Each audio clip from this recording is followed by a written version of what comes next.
How are you, friends? Welcome back to Rediscovering Our Origins. We are here again, one more podcast with our friend, our favorite Dr. Miquel Pérez-Sánchez Pla. Hello, how are you, Miguel? How are you? Good afternoon. How are you?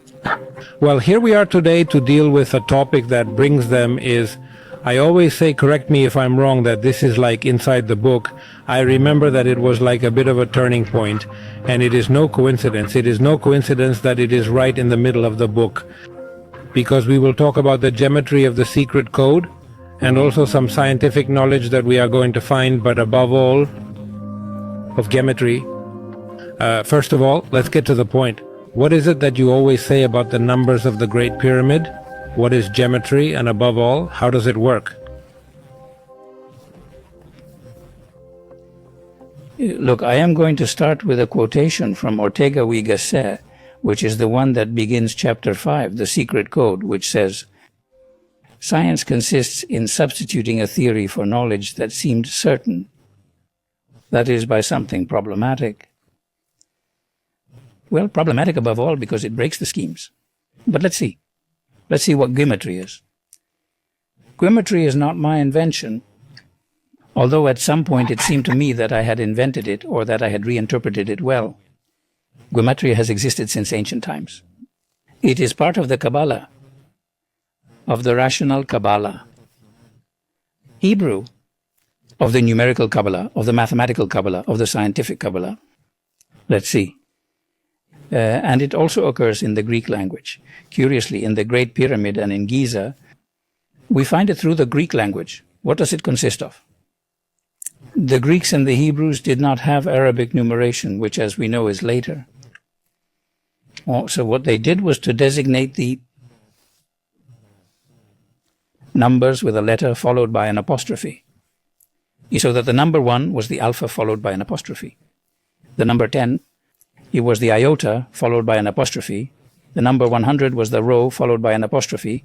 And the last one, the number 800, was the omega followed by an apostrophe. Between the alpha and the omega goes from 1 to 800. Well, if we replace in the words the letters by their values and add them together, we get a word value. From this point of view, as the Pythagoreans considered the numbers independently of the unit of measurement they determined, we can interpret that tells us in quotation marks the numbers, the measures of the Great Pyramid. To give an example, the word mountain corresponds to the number 440, and the base of the Great Pyramid measures 440 real cubits. And obviously the Great Pyramid is a mountain on a small scale, but it is a mountain. That's an example, let's say an elementary example.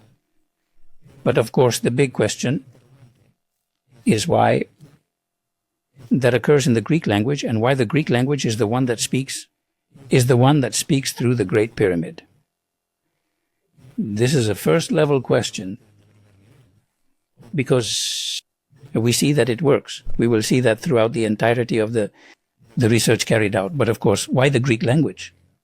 Well, the explanation can only be one, which is that the architect or architects who made the Great Pyramid, or one of two things, either they knew Greek in depth or they were of Greek origin, and that's the way it is. I know it can be controversial, but well, Greece was not so far from Egypt. The theory that I have been developing is that very probably Imhotep was of Greek origin. And what is the proof? It turns out that the Greek name is Imusis, and it corresponds to the number 737, and the number 737 is everywhere, of the Great Pyramid and of Giza, as if Imhotep was claiming his work. What is the difficulty? Imhotep died during the reign of Pharaoh Huni. Therefore, he died before the construction of the Great Pyramid.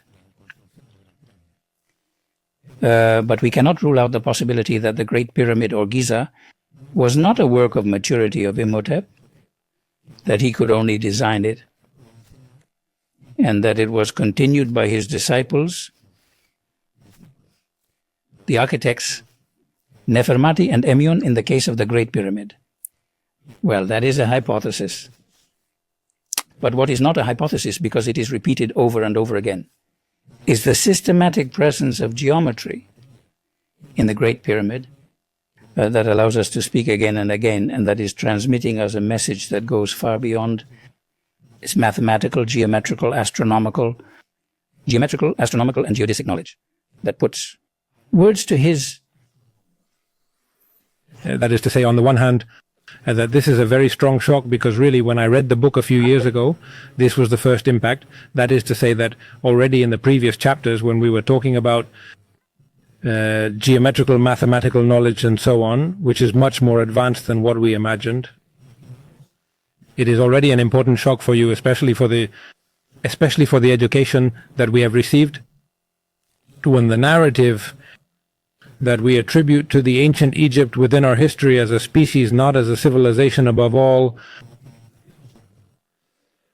but really that's a whole other level, because you can encrypt information through the measurements, through the numbers, and that can transmit to us information, moreover concrete information that we do not know. Obviously that it is already surprising in itself that as they were using the number pi, the number phi, and as we have been explaining in other video podcasts, it is that this already transcends to another level also. That is, it transcends, it goes from mathematics to storytelling. That is to say, a story that is even somewhat literary. Because on many occasions we find that the words are chained together. For example, the case of the Sphinx. The case of the Sphinx is paradigmatic. The phrase lion, great lion, or lion's heart, he comes up again and again and again and again and again, associated with the measurements of the Sphinx, with which they are explaining to us that in origin, which I have already anticipated in other podcasts, it was a lion, in case we had any doubts. I'm going to give an example. The size of the Sphinx, you can divide it into two parts. Practically, you can divide it at the height of the axis of the neck, which supports the head of the pharaoh, and from there to the tail. We are talking about the axis of the neck to the actual elbow, and from the tail to the neck shaft, and from the axis of the neck to the end, from the axis of the neck to the end. The word lion is the number of the Sphinx. I want to make it clear to avoid especially your bites. I would like you to explain a little bit more in detail about the mechanics. More in detail about the mechanics, because there is also an issue of reduced values, not of different ways to get the values of each yes of each word, not Miguel. What we have talked about so far is the nominal value of the name.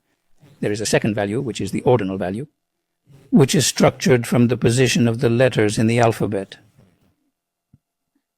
between the letter 1 and the letter 24. There are 8 letters for the units, 8 letters for the tens, and 8 letters for the hundreds. Attention, 8888. We have the number 880 again. 8, which appears everywhere. Even in our working life or in our daily life, we are talking about 8 hours of work, 8 hours of rest, which are always stubborn, and 8 hours of sleep. It contains today, etc. And we have the day distributed in 24 hours. That is to say, the 888 is a constant that has come down to our days. And moreover, it is a constant that has, even from the religious point of view, we will see this much later on. So, of course, in the face of this issue, it is necessary to look beyond and see how many times the 888 is found in the Great Pyramid. And together with the 892, which is the one that determines the name of the mother civilization, are the two elements, the two numbers, which are essential to the monument. And the third one is the 432, of which we have already. And Miquel had already picked up, and that is what I wanted to ask you also, because I think that there is a practical way of explaining all that functionality, or an example of how it works in a practical way as a way of transmitting scientific information, and that was also intended to out of scientific information, and that it was also intended to encrypt information, as you were saying, literally, which is through Jeffrey Number's thing that if you explain the development, I think it can also be a very good way to exemplify everything that we were talking about. In order to explain it thoroughly, I need to determine the other two values that are there, which are related to your question. There are two more values which are the reduced value and the reduced integral value. What is the reduced value? We take the nominal value, and for example, we take the letter iota, which is worth 100. And so the reduced value is 1. We take out the zeros. If it turns out to be the letter omega, which is 800, in the reduced value it would be 8. If we take the letter pi, which is 80, its reduced value would be 8 as well. Therefore, the reduced value would do the same as adding up all the values of the letters, so the reduced value would be 8. All the values of the letters, but taking into account that all those letters that have 0, the zeros are suppressed. And then there is the integral reduced value. Imagine that the reduced value is 53. Then you have to add the two figures, 5 plus 3, 8. So we would have 4 values. Nominal value, which is the one that gives you a value for each of the letters. Ordinal value, which gives you the position of the letters in the alphabet. Reduced value, which is the elimination of the zeros from the nominal value. And integral reduced value, which is the reduction of the reduced value to a single digit. This means that you can also play with different numerical references, which can sometimes even be combined into different values. Indeed, the sum of the 4 values. But one thing I want to insist on is that usually the value that I have used to try to decrypt the messages is the main one, the nominal value. The ordinal value is used on fewer occasions, and what is also used on occasions is the sum of the 4 values. So, in the case of the Hebri, for example, the Hebri was the god of dawn and resurrection, therefore very important in ancient Egypt. And it gives us an example of how the transmission of scientific information works. Let's see, Gepri's number is 795. In the nominal value, the ordinal value from 69, and if you add it up, you get 864. And it turns out that the apophthegms of the Great Pyramid, the sum of the 4 is 864 multiplied by 864 seconds of arc. Therefore, as Gepri is the solar god of resurrection, that is, he represents the rising of the sun, let us remember that there was a divine trilogy in the sun, which was Gepri, which was the son of the rising sun, Ra, who was the sun at the zenith, and Atum, who was the setting sun, the sunset sun. Therefore, if we take the sun of the resurrection, it is giving us 864 in what we call addition value, which is the sum of the nominal value and the ordinal value. Addition, you know it means sum. Well then, what is happening? The Great Pyramid is telling us the name of Gepri through the sum of the 4 apophthegms and twice, 864 times, 864 times, 864 seconds of arc. And we know that the pyramids were monuments were intimately associated with the resurrection. So what it does, in this case the language, by applying geometry to it, is to confirm this fact, but there is more. The reduced value, remember the nominal value by taking out the zeros, is 21, and the reduced integral value will be 2 plus 1, 3. Well, if we add 795 of the nominal value, 69 of the ordinal value, 21 of the reduced value, and 3 of the integral reduced value, what does that give us? The key number of the Egyptian civilization, 888. So they are implicitly telling us that the number 888 is a god of resurrection. It is a creator god associated with resurrection, associated in this case with Gepri, which is the daily resurrection of the sun. The value plus gives as a superposition of information, that is to say, on the one hand, we have the value of Jeffrey, but also from there, we get another numerical value that indicates the whole god. Jeffrey's value is an incarnation of that god, but then it also gives us information that gives us information saying that it is associated with the god everything. No. And he is also talking about the sun, because remember that 100 times 864 are the seconds of 24 hours. Therefore, that is the time of resurrection of the son of the Levant until the next son of the Levant, one day.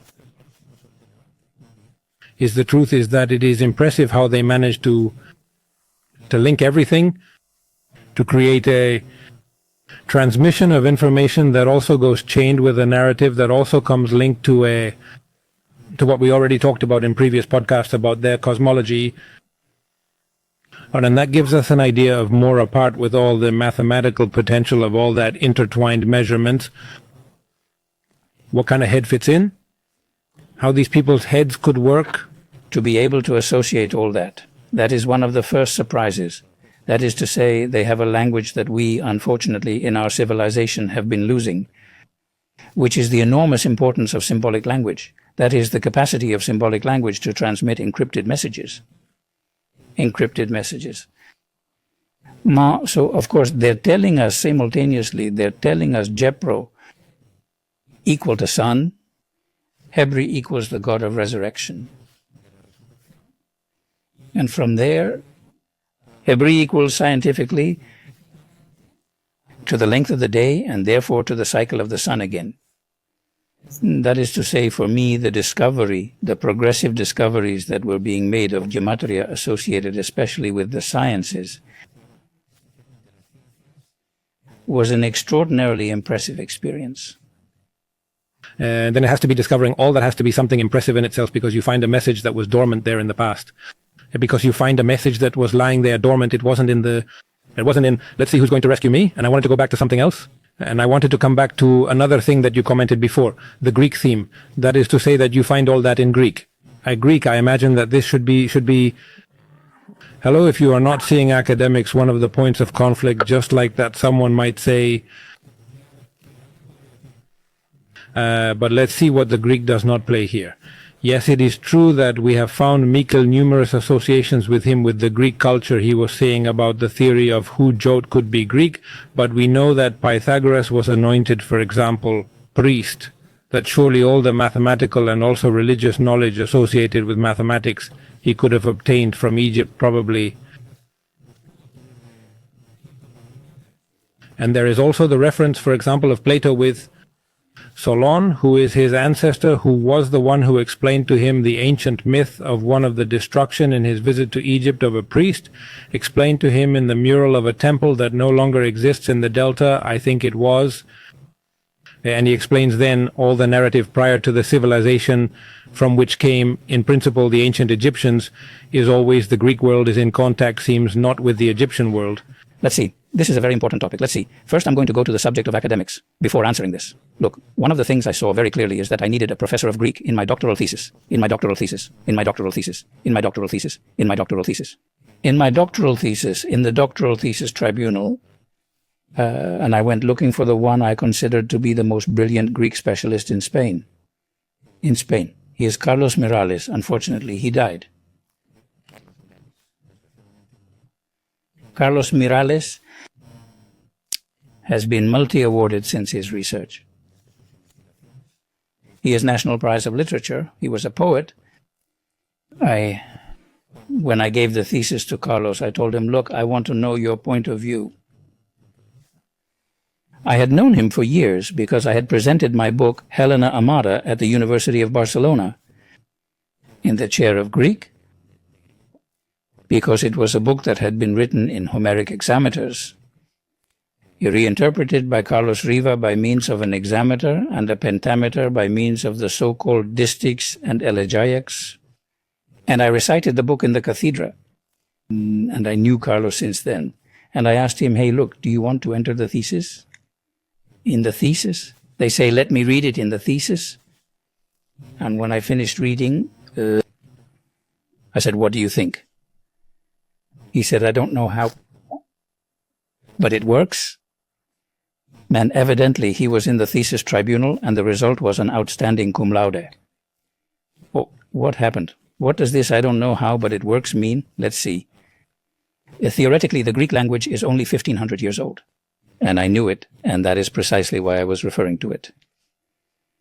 And Carlos, his reflection made me deeply hurt because there are many things we don't know. That is precisely why I started with the quote by Ortega y Gasset, that science consists of replacing the knowledge that seems certain by a theory, that is, by something. No. I have not separated myself. I have not dodged the problem at any moment, but I have faced it because I believed it was absolutely essential to be able to advance in the research process. Having said that, the second issue you raised, the Greece-Egypt relationship, the Egyptian science houses, where the priests of the ruling class, i.e. the aristocracy, the pharaohs, were trained, were frequented in a very insistent way by all the Greek scholars, in such a way that the Pythagorean theorem, Pythagoras' theorem is very clearly in the Great Pyramid, but also in the internal structure of Giza, as I mentioned a few days ago, and that responds to an urban development plan. I would say that it is the first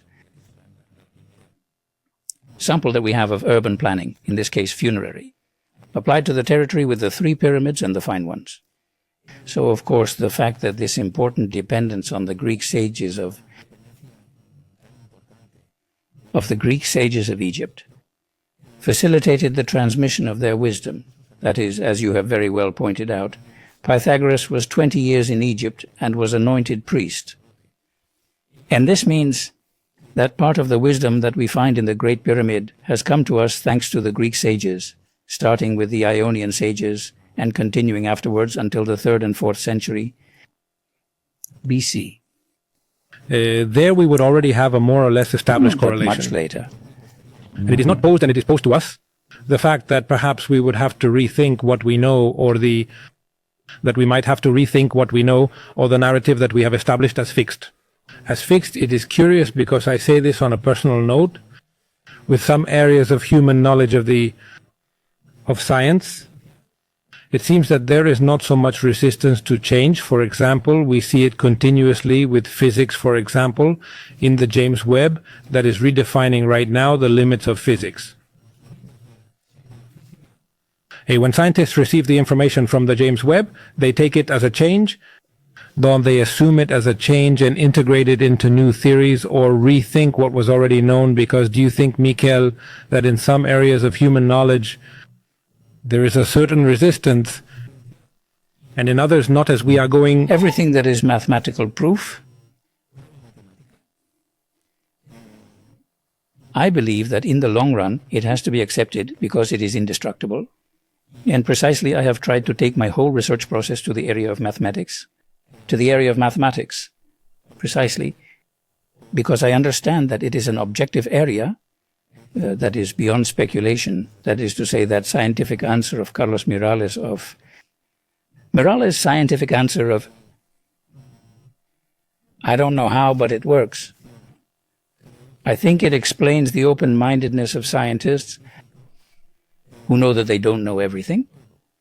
That is, on the other hand, in all the years of research that I've been doing, which is already 2 decades, every day I am finding surprises, and I have to redefine topics that I thought were closed.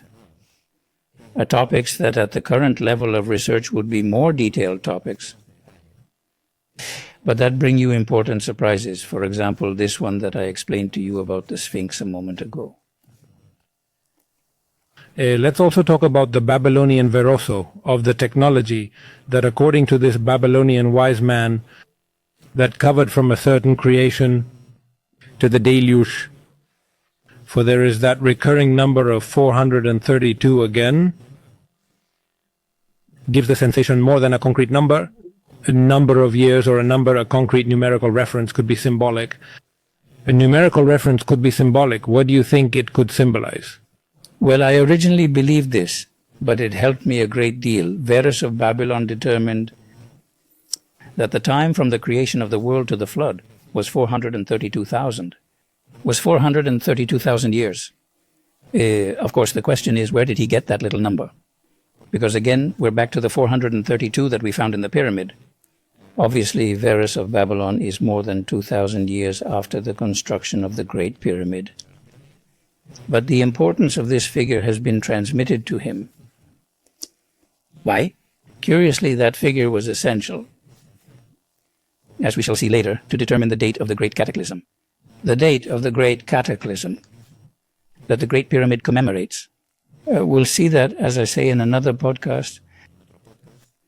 But I can anticipate the number 432,000 is associated to the last day of life of the mother civilization. Okay. Okay, so we'll leave it there for now. We'll see. I mean, we would be talking about... Because as you know, Verus was talking about from creation to the flood.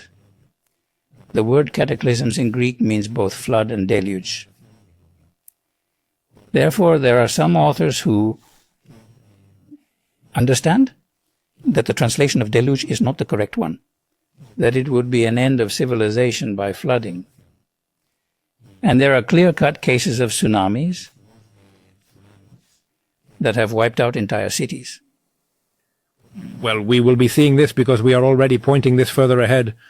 And now I think that we are in condition with what we have seen to draw a small conclusion. Seeing this, no. You in the book already ask yourself if a previous scientific civilization could have existed. Previous scientific civilization here, we are already going to the bottom. Well, for example, the number 432,000 is another proof of that possible existence and of a very advanced knowledge in antiquity. Very advanced knowledge in antiquity. Specifically, 432,000 lunar months is an exact number of days, Tiny. 12,757,214, but it is absolutely exact. We also have the scientific 4332000432000. But it is a number. It is a scientific number.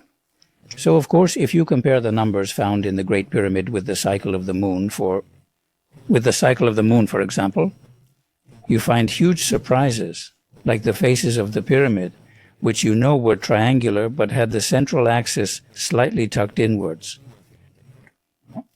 Those faces, the surfaces, are associated with the cycle of the moon and allow us to determine both the faces, that is to say, the surfaces of, that they knew the lunar cycle with an astonishing precision. Astonishing precision. So much so that from the surface of the Great Pyramid, 314,159, which is 100,000 times the number pi, one ends up deducing a figure that is 23,500. Let's see. 23,500 moons, which turns out to be equal to 1,900 years, and that is the cycle of Meton. 235 lunar months equals 1,000. And that is deduced from the relation between 314,159 and 23,500. But the cycle of Metons is discovered much later. That what that explains to you is that it was implicitly included in the surface of the pyramid. Wow. Tremendous. Yeah, it's actually kind of pretty amazing, yeah. In addition to mathematical astronomical data, as we have already been explaining, you find data that can be related to other measurements, such as the meter, for example. Well, we have already discussed it a little bit, but that continuous exchange of being able to interchange, let's say, the reference measurements of the pyramid from real elbows to meters to stadiums. They are also able to interrelate different types of measurements as they are able to do that. Right, that's the strange thing. For example, is that I wanted to go deeper into this topic because it got a little bit hung up. On the surface of the Great Pyramid, of 100,000 times the number P is related to lunisolar time cycles. For example, 314,159 rotations of the moon are equivalent to 23,500 years, and 314,159 lunar months correspond to 25,400 years. Notice that these are numbers that are multiples of 100. What is the difference between the moon's rotation and the lunar cycle and lunar months?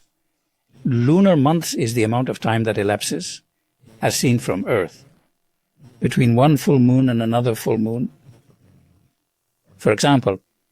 And on the other hand, the axis of the moon's rotation makes a complete turn in a time a couple of days less. And that's because, of course, as the moon moves at the same time as the Earth, when we change our point of view, we see a poetic view.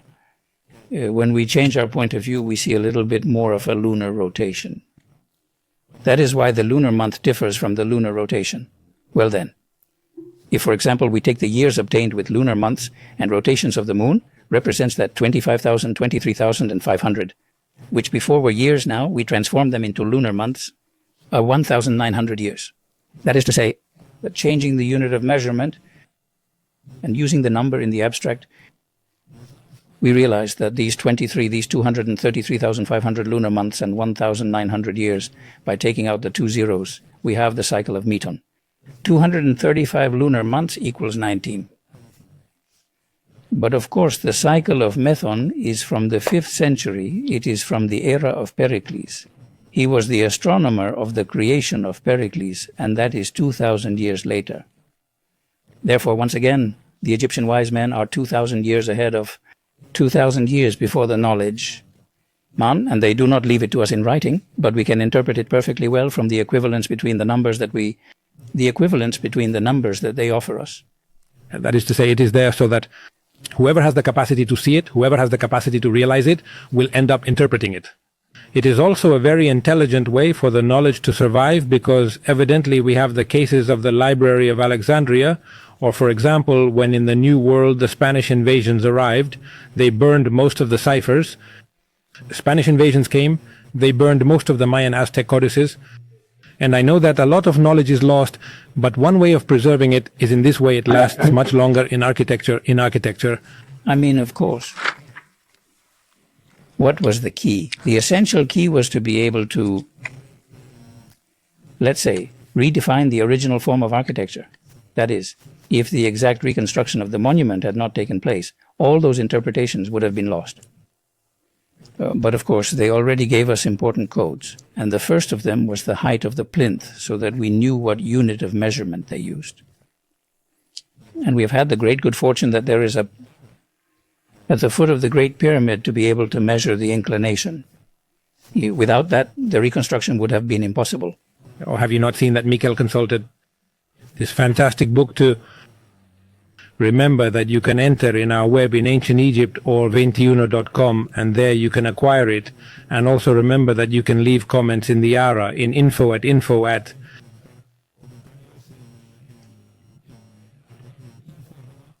Ancient Egypt 21. Miquelos will answer them to us. We will also be there, and especially in the comments box. You can also interact and ask what you want. You sure you have a lot of questions? I still have them, even though I have read the book, because the truth is that the type of information that Miquel has managed to unravel is spectacular. Well, the most emotional topic of the whole investigation process, without a doubt, was the moment when the discovery that the surface of the monument is 100,000 times the number pi. Initially, I was incredulous, and after all the verifications, I saw that it was absolutely exact. And from then on, there was a moment of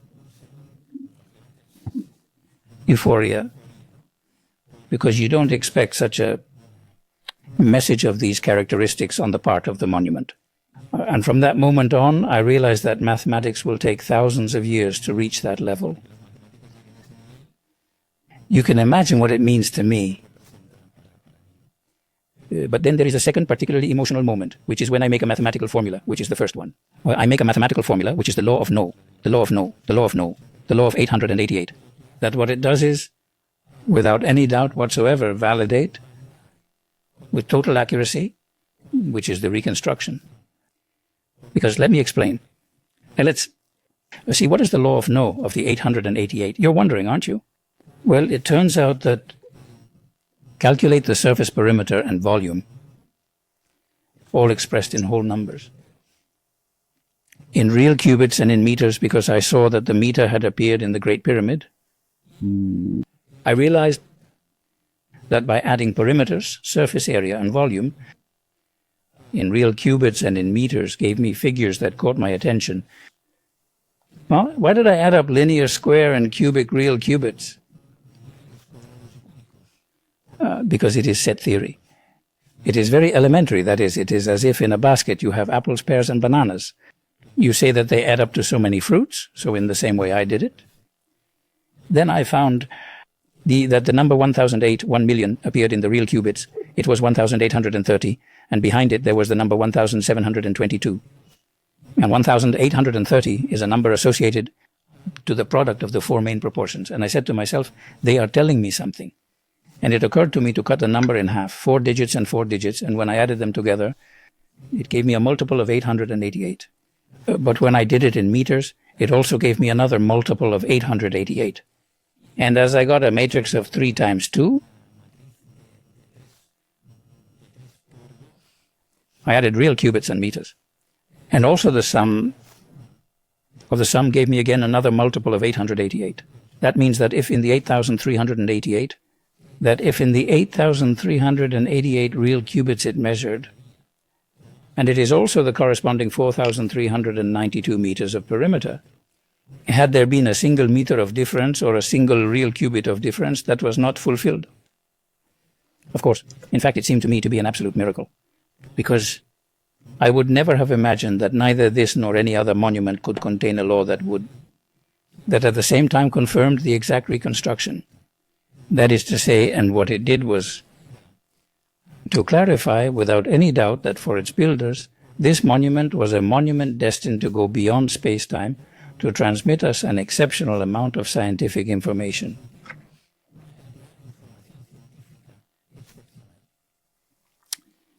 Of course, faced with a panorama of these characteristics, I went to some mathematicians in my environment. People who were also very, let's say, very professional, very qualified. But of course, the specialties, as in any other profession, are different. And I have not yet found a mathematician who can explain to me how they did it to establish this law. And the truth is that all the attempts I have made have been in vain. So on the one hand, we have a monument that tells us 100,000 times the number pi, anticipating 4,000 years to the definition of the number pi. And on the other hand, we find a monument that, in addition to giving us the unit of measurement on its plinth, is giving us a mathematical formula so that 4,500 years later, we validate that we have achieved the exact reconstruction of the original model and that we can study all the messages. And that we can study all the messages that are encrypted in it, both from the point of view of science and from the point of view of geometry. And in addition, Miquel Salentodo wants to say is a self-provable law of the validity of the monument itself. That is to say, any measurement that you check always comes validated by that. You what? But it is that, I insist again, if I had made a mistake for example, in the measurement of the sphere, then I would not have given this law. But I did not look for it. I found it out of curiosity by chance, that is to say, elaborating the combination of perimeter, surface, and volume, and knowing that they worked with numbers as abstract entities. And I added them up, and when I found the number 1,830, I said, let's see what happens here. Of course, when I saw that 3 times I got multiples of 888, I said to myself, this is almost a mathematical miracle. It can't be a coincidence. But it is also another miracle, the fact of having been able to reconstruct it with total accuracy. You say that you talk to mathematicians if they talk to you about probability percentages? No, it is that it is infinite, that is, it is zero, because I am telling you, imagine, in the reconstruction of the surface, we would be talking about 81, let's see. Just a moment. In other words, the 314,159 square real cubits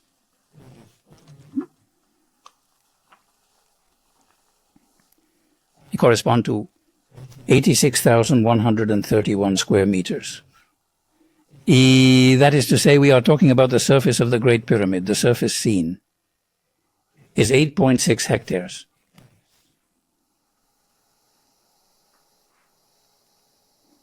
It is a nonsense.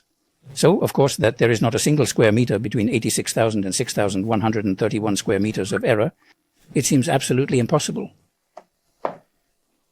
It is not impressive because there is no precision, but above all, what I do not understand, and someday you will explain it so that I can understand well how you can cross over with the measurements and other different types of measurements, you have said that the meter appears the real elbow and always appears. The 8888 continuously. How do you get impossible refreshments? It is that you do not make illusions, do not explain them.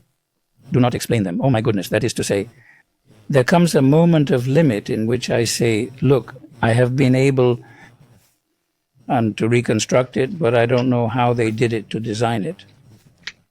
I see myself absolutely incapable of designing an object of architecture of these characteristics.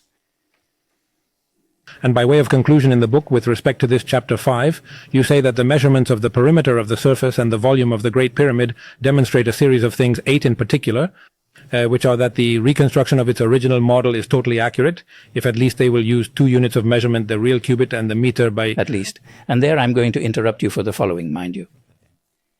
For example, the sum of the base, the height and the edge. The edge, remember that they are the 4 that lift the pyramid to the sky. Those is 595.00 meters. Do you know what the 595 means? Sirius, the star on which the Egyptian calendar is based and which is referenced, multiple references in mythology because it represented Isis and, as it has been recently, and as recently discovered, also Horus. That is to say, astronomically, were capable of referencing themselves beyond the solar system. That we will see. But for now, we are going to stay with the sum of the base. The height and the edge of the Great Pyramid was 5 times the height of the pyramid, and the height and the edge of the pyramid was 5 times the height of the pyramid. Of the Great Pyramid was 595.000, that is Sirius. And that is important enough. We noticed that you were talking about the number 888. It is also in meters, because it is the sum of the base, the apothem, the total height, and the diagonal of the base. It is also 888 meters. Now that is the perimeter, for example. It turns out that you have another proof of the correspondence between real cubit and meter, because 8,388 real cubits, which is exactly the perimeter, is exactly 4,392 meters. In other words, there are systematic conversion laws everywhere. Just now we were saying that point 2 of the conclusions regarding the perimeter, surface, and volume measures. Point 3 is equality between 5 real cubits and phi squared minus meters is that meters is that... Obviously, it is exact. It is exact. Interestingly, it can be 2 possibilities. 6 real cubits equals pi meters. Or 5 real cubits equals phi squared meters, and the 2 gives 0.5236.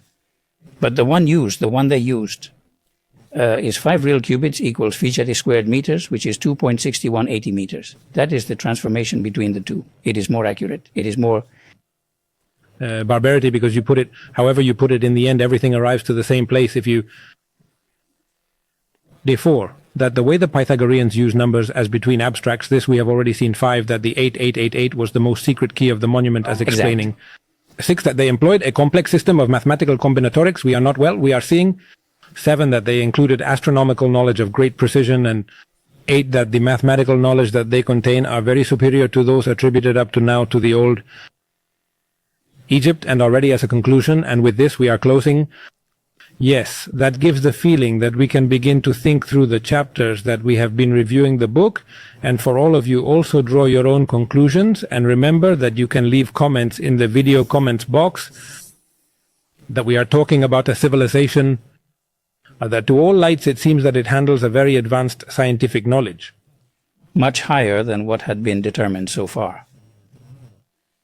And the astronomical evidence about the knowledge of the cycle of the moon, of the position of the sun, are very clear.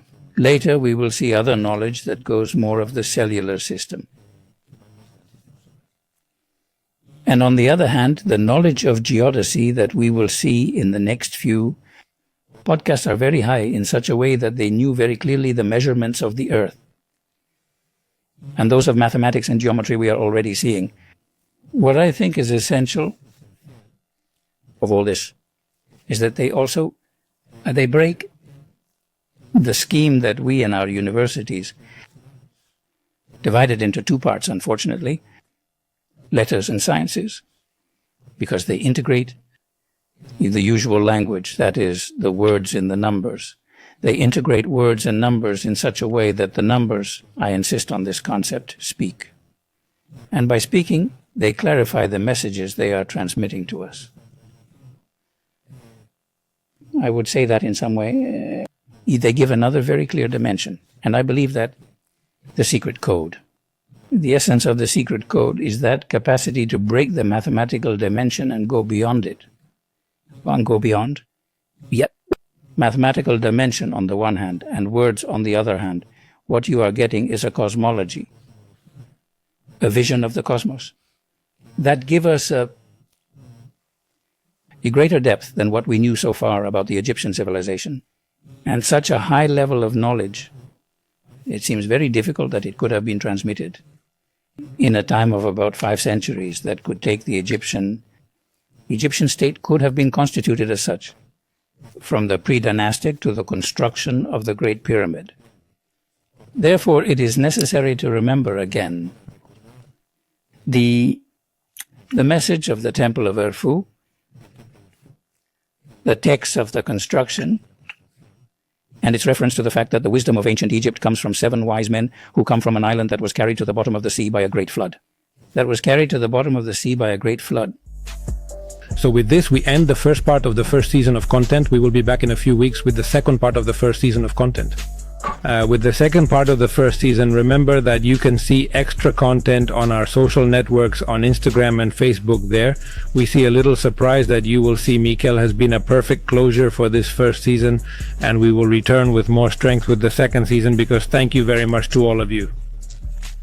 Good morning. And remember that if you have any question, you can leave it in the comment box. If you liked it, give us a like. It will help us a lot. And do not forget to subscribe. Thank you very much for being there. See you in the next one. Until next time.